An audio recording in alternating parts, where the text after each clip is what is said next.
हाँ बता देंगे, सॉल्व करवा देंगे पूरा, एक बार तुम सॉल्व कर देंगे, डाउट आ जो पूछ लेना।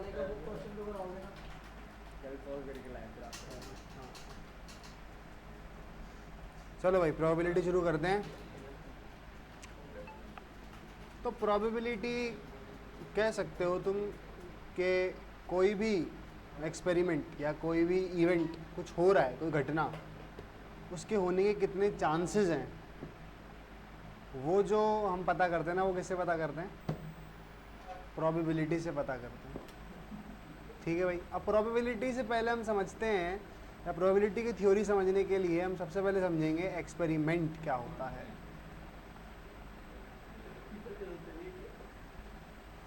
एक्सपेरिमेंट, एक्सपेरिमेंट, आप हर चीज को एक्सपेरिमेंट नहीं बोल सकते।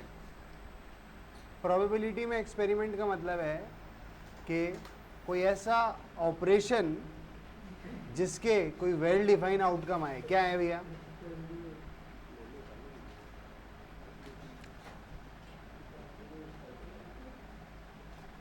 If any operation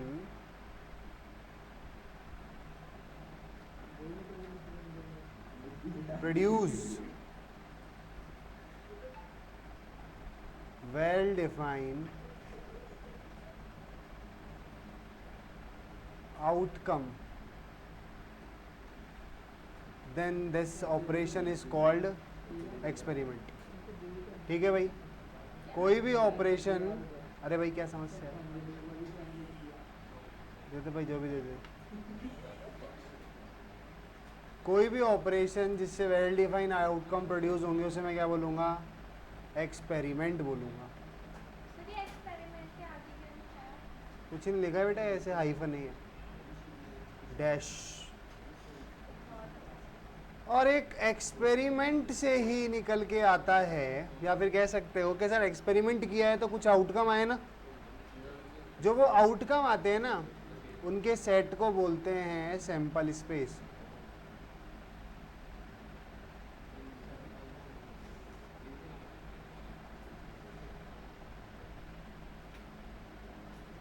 set of all outcomes, all possible outcome, जो भी पॉसिबल आउटकम है उसके सेट को मैं क्या बोलूँगा?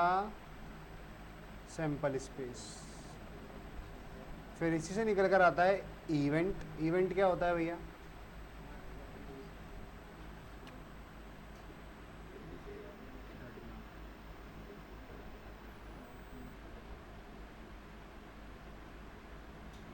इवेंट हो सकता है एनी सबसेट ऑफ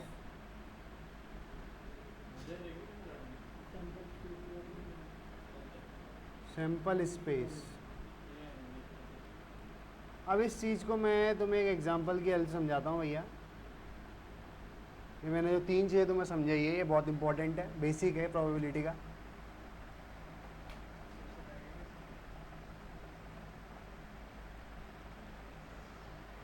तो हम यहाँ पर एक एक्सपेरिमेंट लेते हैं। एक्सपेरिमेंट है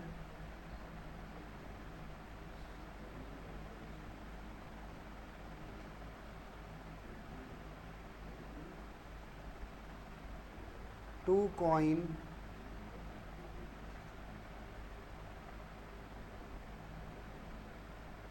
दो सिक्के टॉस किए गए। तो सर अगर दो सिक्के टॉस करूँगा, मतलब पहले एक बार उछालूँगा तो हेड आएगा, या फिर हेड या टेल, जो भी आएगा सिक्का फिर उछलेगा, और फिर से हेड आएगा या टेल आएगा, और टेल आएगा जब भी सिक्का फिर से उछलेगा। 2 बार करा है। चाहे 2 कॉइन टॉस कर लो एक साथ, या एक सिक्के को 2 बार टॉस कर लो, सिमिलर बात है। तो अब क्या क्या आ सकता है सर? सर हेड हेड आ सकता है।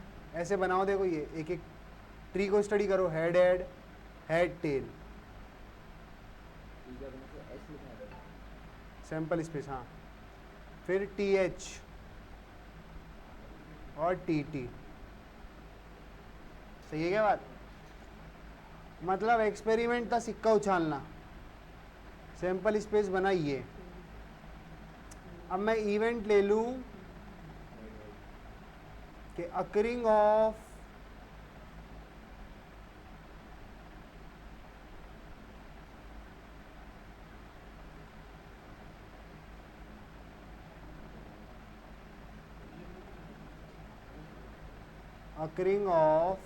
head at least one time। क्या लिया मैंने? इवेंट कम से कम एक बार ऐड आना चाहिए। तो कम से कम में सर ऐड एक बार आ रहा है सर, हेड टेल में, टेल हेड में भी एक बार आ रहा है। अब कम से कम एक बार आना चाहिए, इसका मतलब ये तो नहीं है ना कि एक बार ही आना चाहिए, 2 बार आएगा तब भी आ रहा है, एक बार तो हेड हेड भी आएगा। तो इस सैंपल स्पेस के लिए इस इवेंट के अंदर आउटकम क्या आ गई है? एक्सपेरिमेंट, उससे उसके आउटकम से जो सेट बनता है वो सैंपल स्पेस, फिर इवेंट जो भी गिवन होता है वो एक्सपेरिमेंट के अराउंड ही गिवन होगा। मतलब बिना एक्सपेरिमेंट के इवेंट तो कोई सेंस ही नहीं है ना। तो हर इवेंट किसी ना किसी एक्सपेरिमेंट से जुड़ा हुआ होता है ना? समझ गए बात? Experiment, sample space, event. Clear है बात? अब कुछ बेसिक सैंपल स्पेस के बारे में जानते हैं।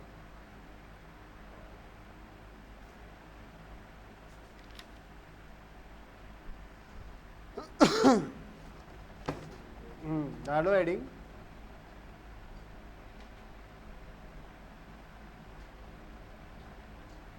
some basic experiment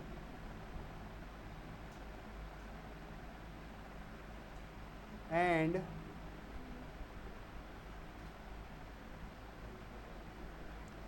their sample space, ऐसे से दिखा दिया मैंने।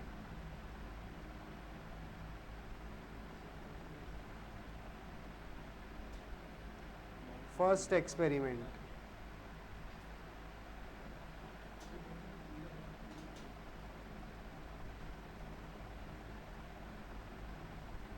Related to coin. ये बेसिक है, बहुत बेसिक, मतलब इसे तुम्हारी समझ बनेगी कि एक्सपेरिमेंट की सैंपल स्पेस कैसे बनाते हैं, बहुत काम के हैं। पहला कॉइन से रिलेटेड ले रहा हूं मैं।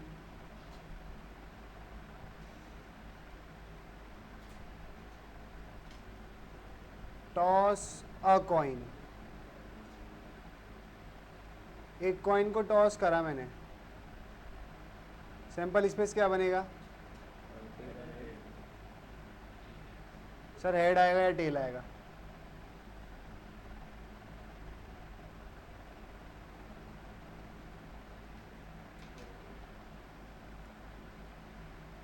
टू कॉइन,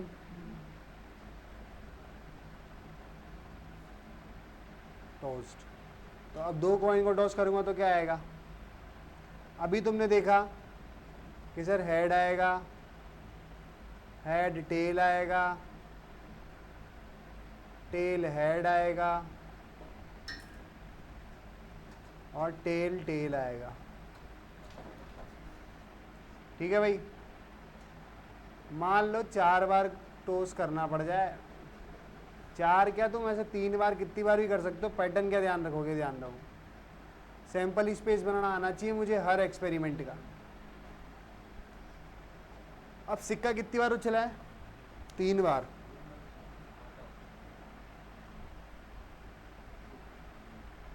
थ्री कॉइन, ठीक है ना? जब 3 बार उछला है तो पहली बार में या तो हेड आएगा या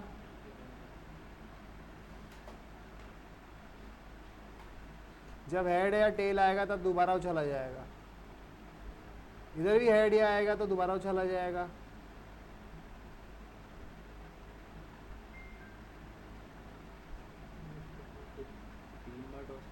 हाँ तो 3 बार हो गया ना, 1 बार, 2 बार, 3 बार। 4 बार करूंगा तो फिर से हर ब्रांच के हेड टेल बनाऊंगा। 3 कॉइन्स टोस्ड, 3 सिक्के उछले, या ऐसे मान ले कि एक सिक्का 3 बार उछला, एक ही बात है। एक से टेबल उछला, हेड जाया। अब एक सिक्का उछलेगा तो या तो हेड आएगा या टेल आएगा। हेड आएगा तब भी दोबारा उछालेगा, फिर दोबारा हेड आएगा, टेल आएगा।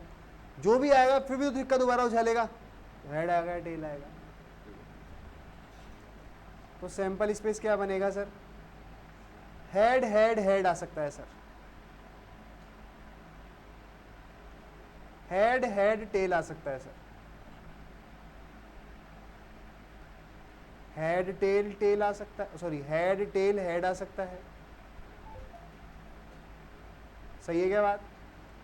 हेड टेल टेल आ सकता है,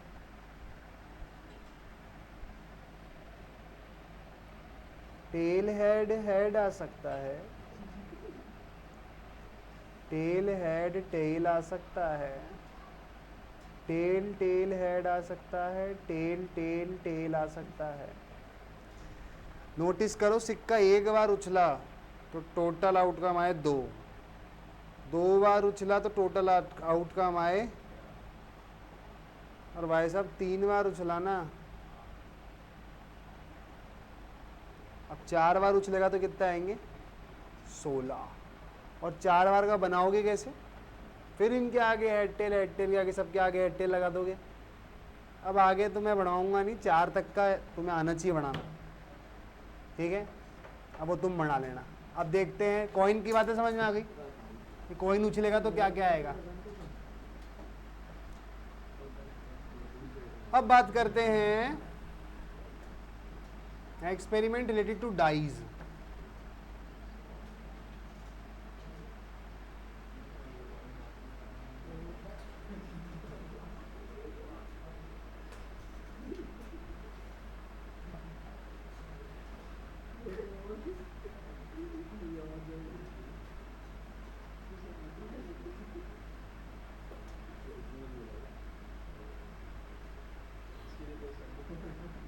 थ्रो अ डाइज। पहला,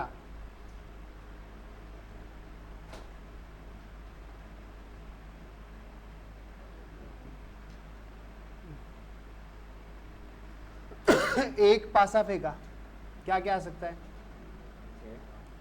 6 क्यों आएगा? 1 2 3 4 5 6 भावना समझ गई यार।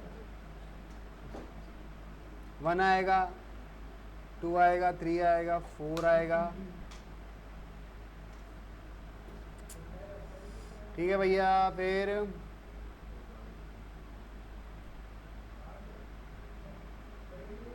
थ्रो 2 डाइज,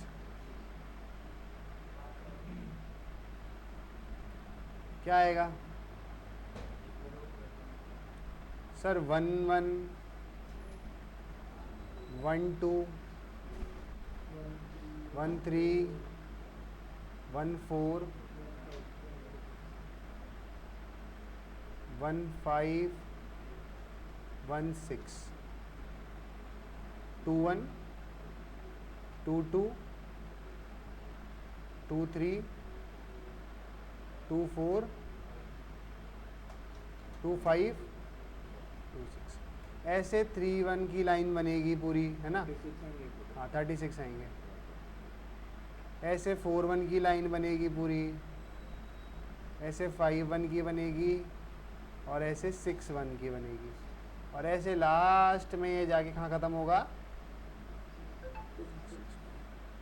तो टोटल यहाँ पर आए 6 इंटू 6 इज इक्वल टू 36, और ऐसे यहाँ आए 6। ऐसे अगर मैं 3 बार फेंकूँ तो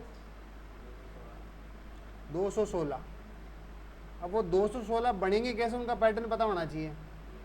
क्वेश्चन बन जाएगा तो हम पूरे बढ़ाएंगे नहीं, पर हमारे दिमाग में पैटर्न होना चाहिए कि वो बनते कैसे हैं। फिर वो तो हमारा दिमाग का काम है सोचना कैसे है। तो थ्रो 3 डाइज, किसी सैंपल स्पेस में टोटल आउटकम कितने आ रहे हैं इसका बहुत वैल्यू है, क्योंकि जब भी प्रोबेबिलिटी निकलेगी नीचे तो टोटल ही आएगा।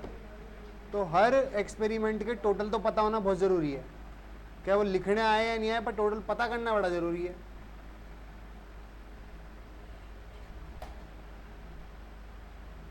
टोटल आएंगे यहाँ पे हमारे पास 6 इंटू 6 इंटू, और वो कैसे बनेंगे, कुछ ऐसे दिखेंगे क्या भैया? सर 1 1 1 1 1 1 2 1 1 1 3, ऐसे चलेंगे भाई साहब। ये पहले 1 1 की लाइन, मतलब पहले ये 1 2 3 तक ख़त्म, 6 तक ख़त्म होगा, फिर दूसरी लाइन ख़त्म होगी 1 2 3 4 6 तक, फिर 2 का चालू करेंगे ऐसे। तो वो तुम्हारे को बढ़ाने नहीं है, पर ये लास्ट में आएगा 6 6 6।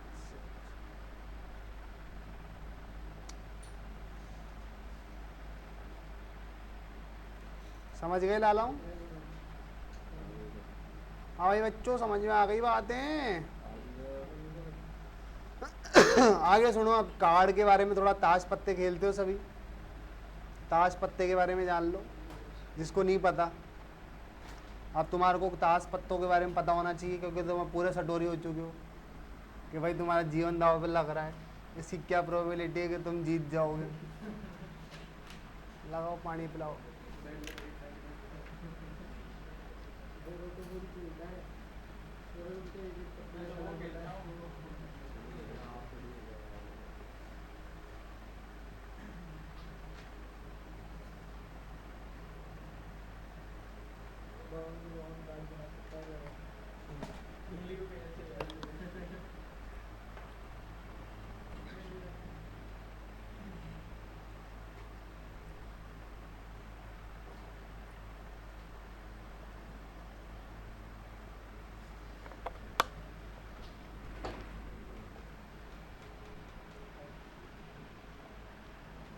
हाँ,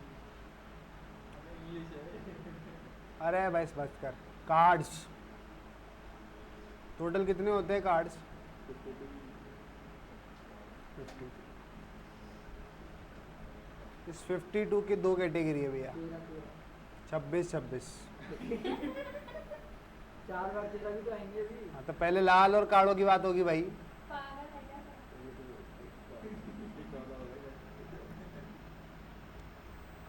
मैं डायरेक्ट बात करता हूँ सर। बस तो अभी सवाल में आंसर गलत आ रहे हैं।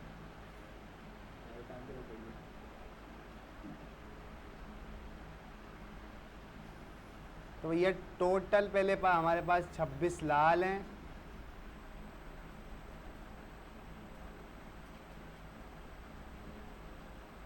यार 26 ये हैं और 26 काले हैं। इन 26 में भी कैटेगरी है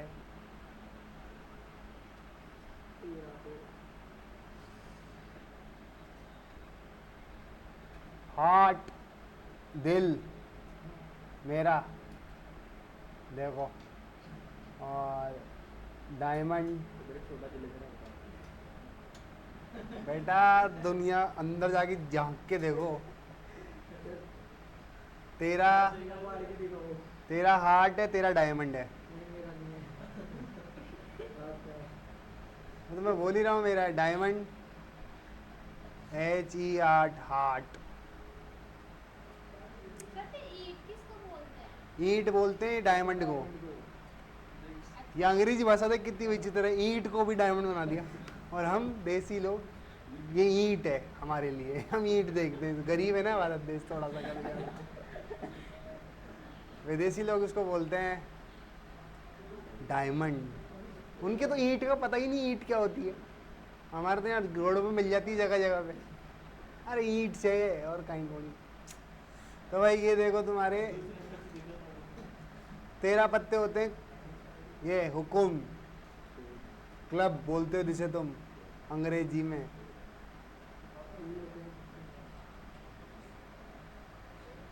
क्लब क्लड हो गया हमारे। और ये हमारी चिड़ी, जिसे तुम अंग्रेजी में बोलते हो स्पेड।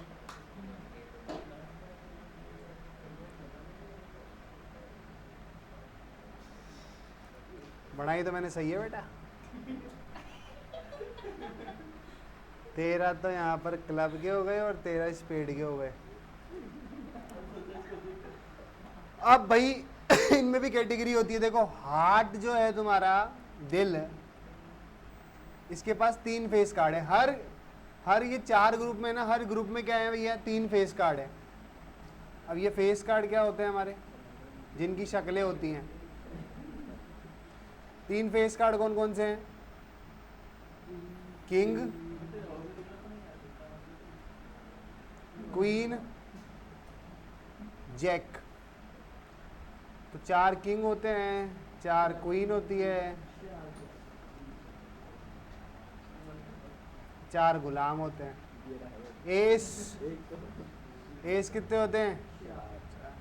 तो टोटल फेस कार्ड कितने हो गए? 12, जिसमें भी 6 तो तुम्हारे काले, 6 तुम्हारे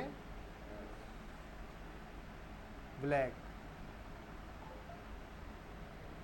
ठीक है, एस में भी वही 2 रेड 2 ब्लैक। समझ में आ गई बात? चलो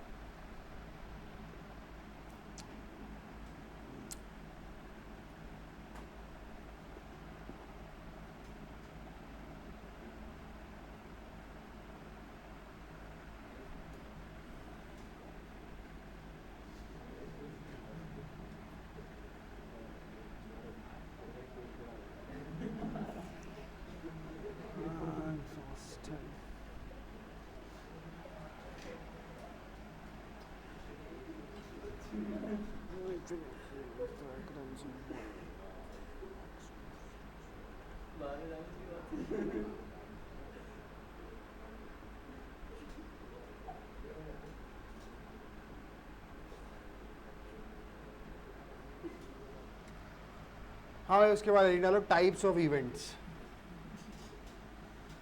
कि इवेंट कितने टाइप के होते हैं। लिखो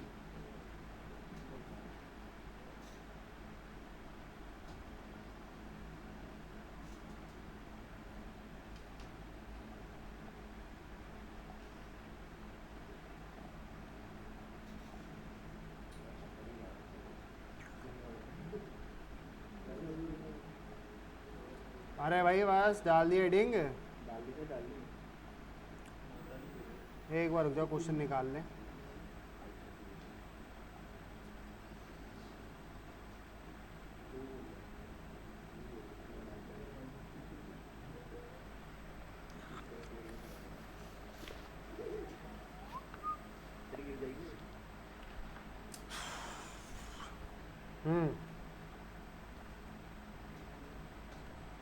हेडिंग डालो टाइप्स ऑफ इवेंट।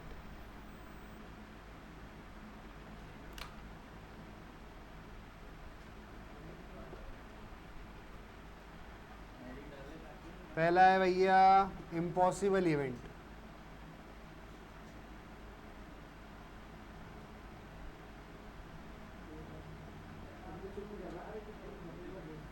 और इसका अपोजिट क्या हो जाएगा? Sure event. क्या हो जाएगा भैया?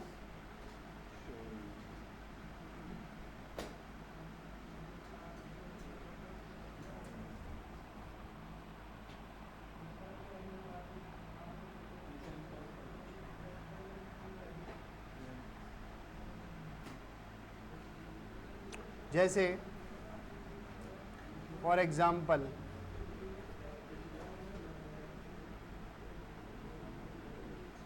the number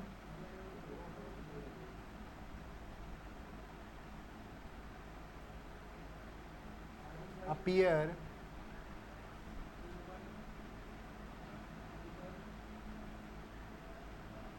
on the dice is multiple of 7.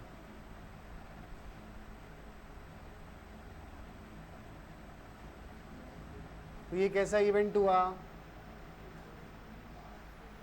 Impossible, क्योंकि कभी भी डाइस पर 7 का मल्टीपल तो नहीं आ सकता ना। श्योर इवेंट क्या हो जाएगा? मैं बोल दूं the number appear on dice less than 7, कि भैया 7 से छोटा। ये तुम लिख लो अपने आप, the number appear on the dice is less than 7। तो ऑब्वियस सी बात है, 5 साफ लिखोगे तो 7 से छोटा कोई नंबर तो आएगा ही आएगा। तो वो कैसा इवेंट हो गया? Sure event. बिल्कुल बेसिक सी बात है। दूसरा देखो,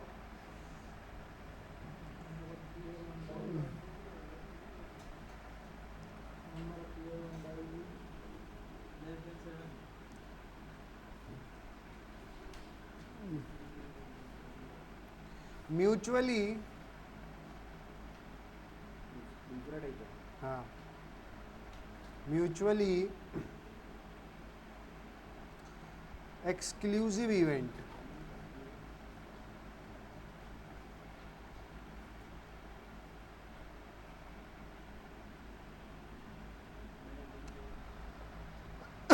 जैसे एक सैंपल स्पेस लेता हूं मैं कि मैंने थ्रू अ डाइस का सैंपल स्पेस लिया है ना,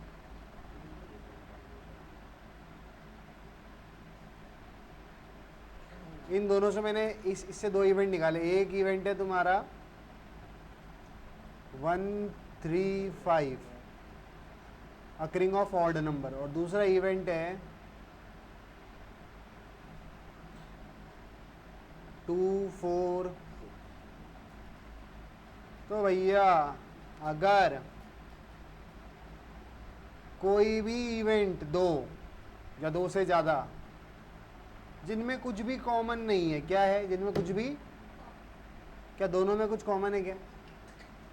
मतलब आप कह सकते हो sir E1 intersection E2 phi है, तो ये वाली कंडीशन अगर होल्ड होती है कि इवेंट्स में कॉमन कुछ भी नहीं होता, तो ऐसे इवेंट्स को बोला जाता है म्यूचुअली एक्सक्लूसिव इवेंट। क्या बोला जाता है?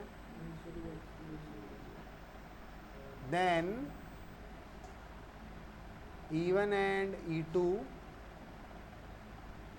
are mutually exclusive event।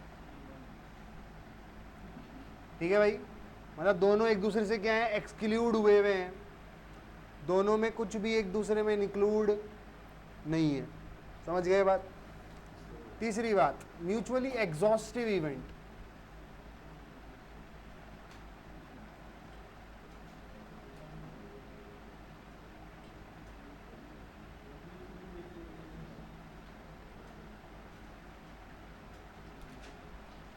Exhaustive event क्या होते हैं?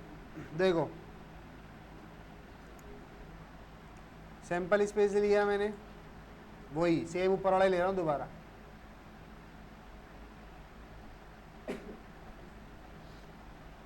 इवेंट लिया E1, देखो मैं दो दो इवेंट के लिए समझा रहा हूँ, जरूरी नहीं है इवेंट दो ही हो, 3 4 कुछ भी हो जाए, बस बात वही रहेगी कि अगर 3 इवेंट भी और उनमें कॉमन कुछ भी नहीं है आपस में, वो तो तीनों इवेंट कैसे हैं? वो एक्सक्लूसिव इवेंट है। अब बात करते हैं एग्जॉस्टिव की, कि एक इवेंट है 1 2 और दूसरा इवेंट है 3 4 5। मतलब E1 हो गया मैंने occurring of less than number 3 और occurring of greater than number 2।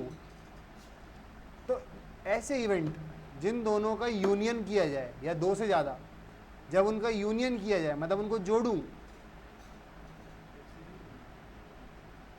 तो वापस से क्या बन जाए? सैंपल स्पेस बन जाए। चाहे इवेंट और भी ज़्यादा हो सकते हैं। तो ऐसे इवेंट्स जिनका यूनियन तुम्हें क्या देता है? If E1 union E2 is equal to sample space, then E1 and E2 are called mutually exhaustive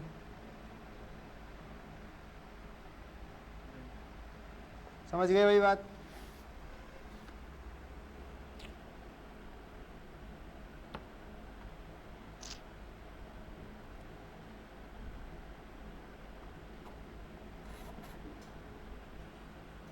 उसके बाद लिखो सिंपल इवेंट।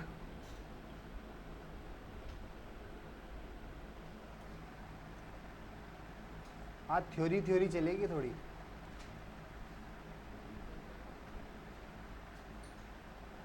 यहाँ तक बातें समझ में आ गई ना? है भाई?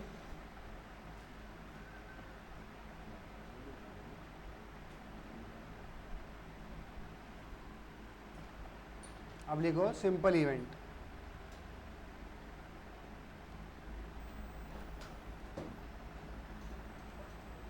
सिंपल इवेंट ही करते हैं।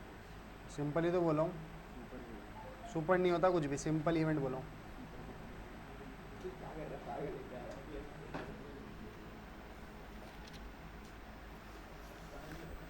ऐसे आगे बढ़ती भी समझ गया।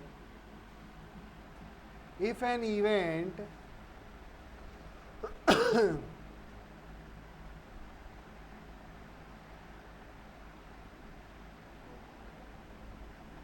if an event has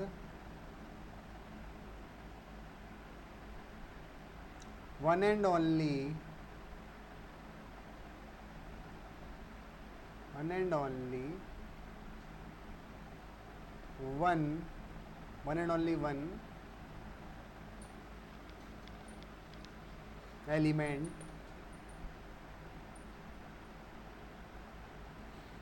then उसे क्या बोलेंगे, सिंपल इवेंट। जैसे अगर कोई इवेंट है, इसी डाइस को थ्रो करा है, इसी के सैंपल स्पेस से निकाल रहा हूँ, तो मान लो उसमें 1 है सिर्फ, E2 है कोई जिसमें सिर्फ मान लो 3 है, मतलब उसमें एक ही एलिमेंट होना चाहिए, तो उसे क्या बोलूँगा मैं,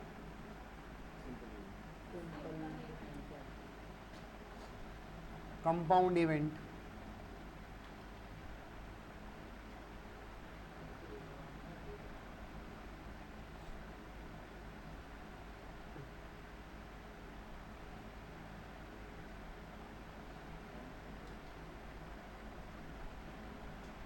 If an event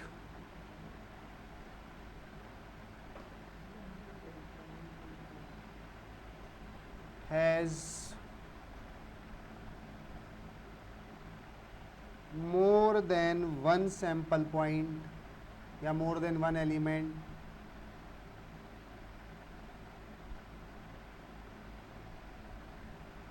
sample point,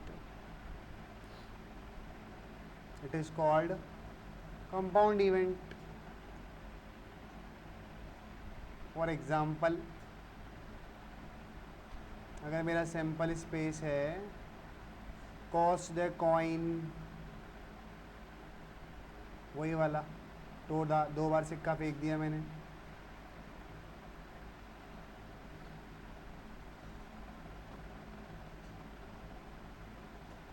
तो इवेंट ले लिया मैंने कि भाई occurring of tail at least one time, तो टेल हैड टेल, तो यहाँ पर भैया एक से ज़्यादा है ना, तो ये कैसा इवेंट है, कंपाउंड इवेंट है। एक से ज़्यादा सैंपल स्पेस है ना इसके पास, सैंपल पॉइंट है मतलब, तो ये कंपाउंड इवेंट हो गया। ठीक है भैया, बड़ी सरल बात थी।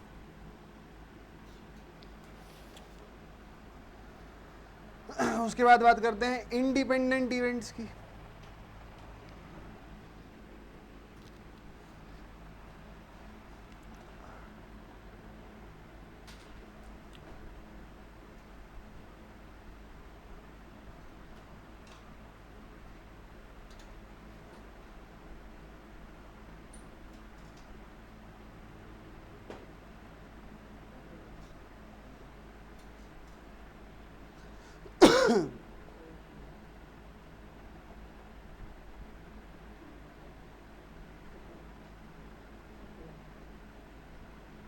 देखो, a set of events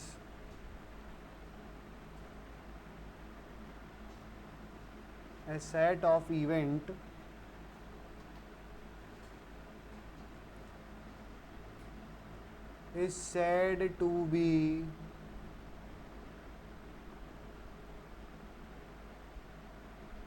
independent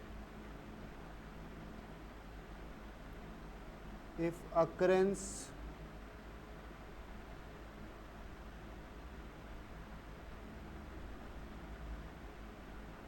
of any one does not affect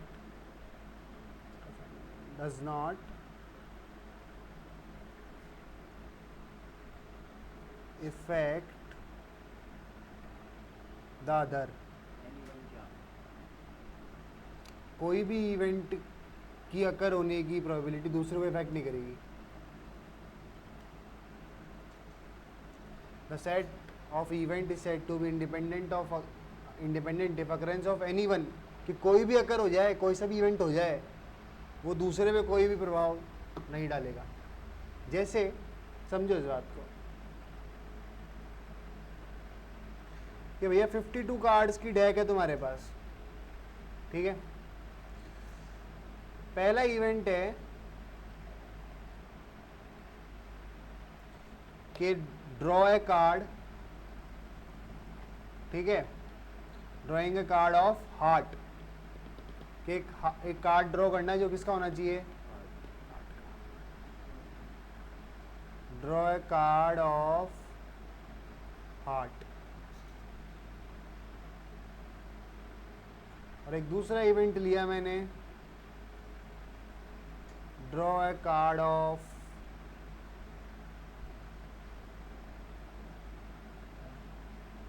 क्या दोनों एक दूसरे से कुछ भी जुड़ाव रखते हैं क्या? मतलब कि फर्स्ट वाला इवेंट हो जाए अगर, तो दूसरे वाले की प्रोबेबिलिटी बदलेगी क्या? दूसरे वाले को फर्क पड़ेगा क्या? भैया एक हार्ट का एक डायमंड का, दोनों इंडिपेंडेंट है. और वहीं मैं ऐसे बोलता कि draw a card of heart and draw a king of heart. तो सर पहले वाले में अगर मान लो किंग निकल गया हार्ट का, तो दूसरा तो ही नहीं पाएगा, तो दूसरे की प्रोबेबिलिटी चेंज हो जाएगी. तो ऐसे इवेंट जो दोनों अगर हो भी जाएं, फर्स्ट वाला अगर हो भी गया तो दूसरे को कोई भी फर्क नहीं पड़ेगा. ऐसे इवेंट को क्या बोलता हूं मैं? Independent event. इसका अपोजिट तुम समझ जाओगे डिपेंडेंट इवेंट के, एक हुआ तो दूसरा प्रभाव पड़ेगा. वो भी लिखवाने की जरूरत तो नहीं है अपने को. फिर लिखो complementary event.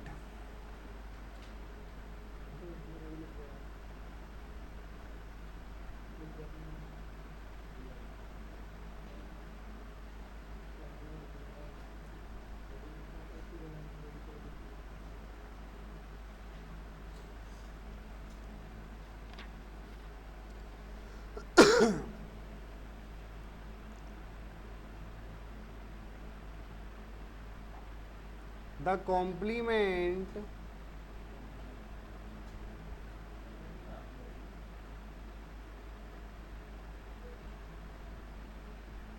of an event means non-occurrence of A.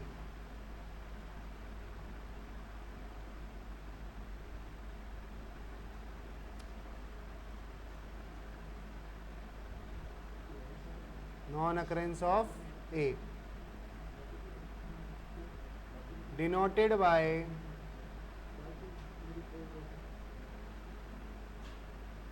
A dash or A bar और नॉट E, नॉट A. मतलब कोई भी इवेंट है उसकी कॉम्प्लीमेंट को या तो डैश से दिखाएंगे या उस पर बार लगा देंगे. फॉर एग्जाम्पल एक सैंपल स्पेस था मेरे पास, थ्रोइंग अ डाई का 1 2 3 4 5 6. एक इवेंट लिया मैंने इसमें से अकरिंग ऑफ ऑड नंबर 1 3 5. तो भैया जो इसका कॉम्प्लीमेंट होगा, इवन का जो कॉम्प्लीमेंट होगा वो क्या होगा? S minus even. मतलब सर माइनस करना आता है ना, सेट थ्योरी में पढ़ा है कि सर S में से इवन हटाऊंगा तो 1 हटा दूंगा, 3 हटा दूंगा और 5 हटा दूंगा, तो 2 4 6. वही कॉम्प्लीमेंट वाला कंसेप्ट है. तो यहाँ पर जो इवन यूनियन इवन का कॉम्प्लीमेंट होगा वो किसके इक्वल होगा?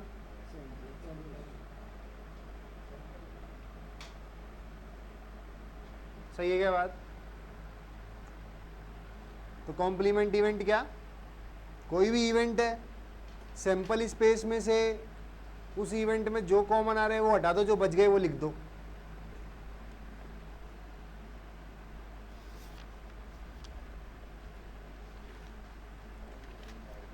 अब भाई देखते हैं, बस बस छोटा सा कंसेप्ट, 10वीं क्लास खत्म हो गई अभी अभी, थोड़ा सा इसमें बस खत्म कर रहे हैं आज, लास्ट लास्ट लास्ट। अब ये देख लेते हैं लास्ट। देखो प्रोबेबिलिटी को पढ़ने की दो अप्रोच, कितनी अप्रोच? एक होती है क्लासिकल अप्रोच, एक होती है एक्जियोमेट्रिक अप्रोच।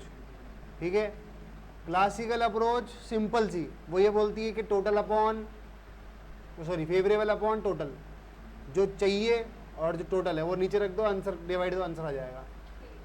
एक्जियोमेट्रिक अप्रोच में हम क्या करते हैं, सेट थ्योरी, जो मैं थोड़ा बहुत तुम्हें अभी यूज ले रहा हूँ, है ना, सेट थ्योरी यूज दे रहा हूँ ना मैं इसमें, ये जो सेट थ्योरी के अकॉर्डिंग हम पढ़ते हैं ना, इसको बोलते हैं एक्जियोमेट्रिक अप्रोच। क्या बोलते हैं? एक्जियोमेट्रिक अप्रोच। क्या बोलते हैं? क्लासिकल अप्रोच बड़ी सिंपल है, सीधी सी है, वो देख लेते हैं, एक फॉर्मूला है बस क्लासिकल अप्रोच का। हाँ भाई, प्रोबेबिलिटी की classical approach.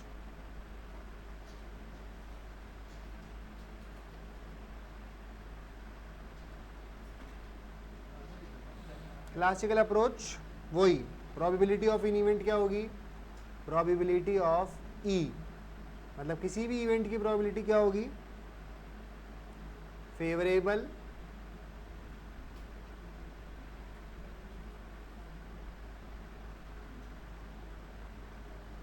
Outcome upon total outcome.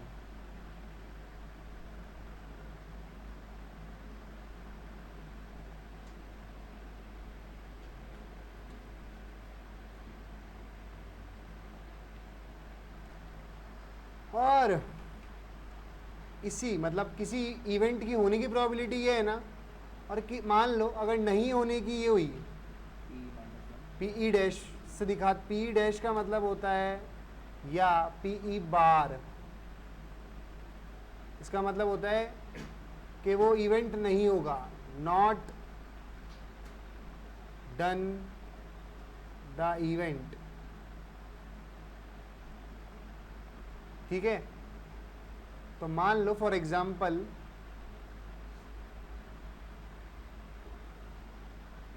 कि सैंपल स्पेस लिया मैंने वही डाइस का,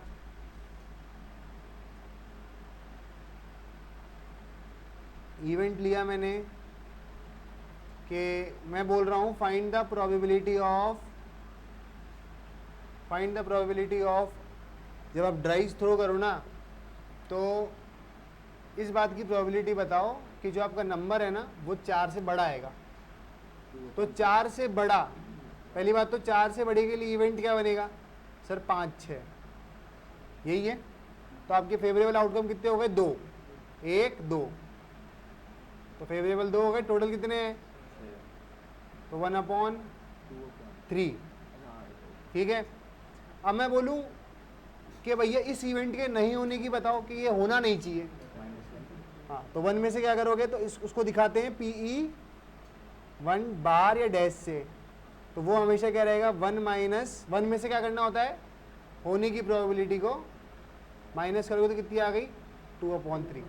तो यहाँ से कंक्लूजन बनता है सर सिंपल सा कि PE प्लस PE बार, मतलब होने की और नहीं होने की दोनों की प्रोबेबिलिटी का सम हमेशा कितना रहेगा? कितना रहेगा भैया?